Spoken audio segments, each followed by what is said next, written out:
Welcome back, explorers. I am MrMatera, and I just want to say thank you for coming to this channel. Today's episode is going to be all about using avatars in your gamified class. I hope you stick around for this. I talked about it with a little bit with Carrie Bacham on Well Played's episode 74, I believe. Maybe it was 75. It was a two-part episode. The second part is where we talked about these avatars. I can't wait to get started to tell you about how I'm using them, how the students created them, what I'm doing with them, and why it might be something you want to add to your game. So if any of that sounds interesting to you, stick around.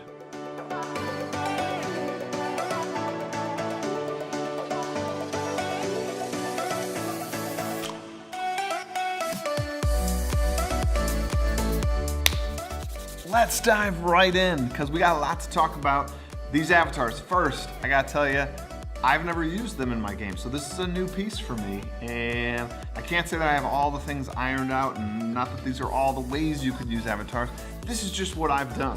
So avatars, for those of you that don't know, is kind of your in-game persona. So a lot of games allow you to sort of create a custom character.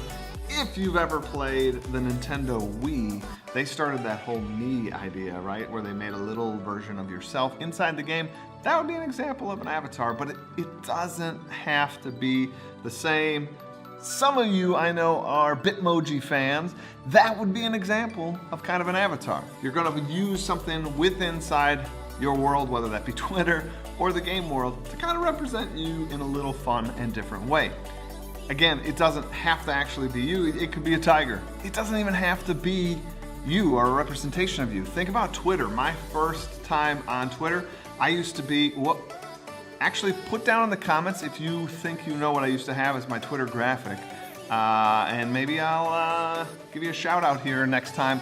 I would love to see what some of you think my old avatar was. Not gonna announce the right answer. If you see a bunch of people putting the right answer down below, they might be wrong, because I'm saying what was my first. Back to what we were talking about. Avatars, they just represent you. They're just you inside the game or inside that world. This year, I decided for my game, I wanted to have that level of personalization with inside my game. So, first things first, I gotta figure out how are they gonna make these avatars? What are they gonna use? We're gonna have to head over to my computer and show you what I used. And on there are so many different like generators for whatever your game was. I found one that worked for me. Kids built them and they loved building them, but we're gonna talk a little bit more about that after we do a walkthrough a little bit of the software that I used. So let's go. Here we are on RinmaruGames.com, and it's really not a game site. It's more just about avatar creation, and there are so many different types of avatars you can create on this site. For me, I found one that worked perfect, but I swear there's things from Star Wars to Amazon warriors to pirates. You can find anything, you name it on here. But let's load up the one I used on Rinmaru. All right, so then this comes up, and I just hit play game. And hit play again, and up comes kind of this blank canvas avatar, and all I have to do is click, and we have all of these various categories, including categories within inside categories. It is crazy. And you could do anything. You could choose what body type you are and your physique, and you can select which physique you want. You can do all sorts of different hairstyles and skin tones. There's just endless options, right? You can even do kind of cool tattoos, and this is just the one that was for my class. And I also dig you can put different backgrounds behind them, and then if you click here, they can be within that background. And then what I did in my class is once they had their avatars the way they wanted them, they just hit Command-Shift-4 on a Mac, and it turns their thing into a little crosshair, and they take a screenshot of this. And then we're going to use that screenshot in sort of a Google Slides, which I'll load up next. So this is sort of a Google Slides that I use. I use Google Slides for a lot. We can talk about that later. But they would just click their house,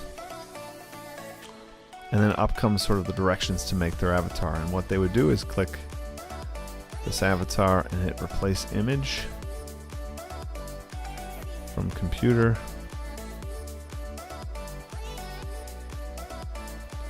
take that screenshot that we made, put it in there, and then they're gonna print this off, and then they're gonna cut that out, and I'll tell you what we're gonna use that for in just a second. All right, so you can see that generator, and there are many of them. There are lots of different ones you could make, and you could like really get into customizing. And after the kids took their screenshot, they put it into that Google template that I had. That kind of walked them through the steps of what they had to do and create. And then I had them print it off and cut it out. And once they cut it out, they were able to put it in their item case. And this is gonna be where I use these things a lot this year. So in the item case now, the center pocket. So they used to have 9 pockets for items. Now they only have 8 because they are characters that center one. On the back of the character, I have them slide in their hearts so they know how many hearts they have. And that's gonna be important for some of my battles and those kind of things that I do. It'd be really easy for them to like go up and down hearts. I like it. The other big component, which I'm kind of excited to release, is I'm gonna put one up here on the screen because I haven't actually launched it in my game. It's not up in my classroom, or else I would love to show you on the walls. But another tactile nature of my game is this year, I'm gonna have these buildings that kids can kind of interact with. So think blacksmith, and you could send your avatar, you in the game, to a place. So you could go to that blacksmith, and that blacksmith would do something. It might generate an item for you. It may improve an item, right? And your avatar goes there, which is one of those interesting game decisions. And this is one of the things that I love about gamification, is that's a level of personalization inside your class that doesn't exist without gamification. You're giving those kids this interesting choice that they have ownership over. Do I want to go to the blacksmith? Do I want to like keep my guy out because there are other things that may happen that, like if I was at the blacksmith, I can't respond to. Maybe the group has to decide how many can go off to the buildings versus stay back for other options that might happen in the game. I'll be honest, I don't know all the rules yet, and that's okay. I'm putting this thing into place, and I'm gonna see what comes from it. And I already have constructed several of the building templates and how they're gonna work.